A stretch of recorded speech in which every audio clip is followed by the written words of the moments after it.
अस्सलामुअलैकुम दोस्तों। आज हम एक अहम अंग्रेज़ी लफ्ज़ का मतलब समझेंगे। Is everything alright?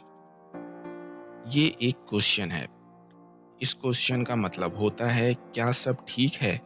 ये एक ऐसा सवाल है जो किसी की हालत या कोई चीज़ के बारे में जानने के लिए पूछा जाता है।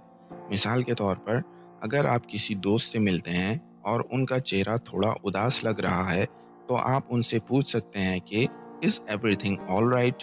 मतलब क्या सब ठीक है। I heard you had a rough day, is everything alright? इसका उर्दू मतलब होगा, मैंने सुना है कि आपका दिन खराब था, क्या सब ठीक है। तो याद रखिए, इज़ एवरीथिंग ऑलराइट का मतलब है क्या सब ठीक है, यानी किसी की हालत या कोई सिचुएशन के बारे में पूछने का एक आम सवाल। उम्मीद है अब आपको समझ में आ गया होगा इज़ एवरीथिंग ऑलराइट का मतलब। मिलते हैं दोस्तों नेक्स्ट वीडियो में। शुक्रिया।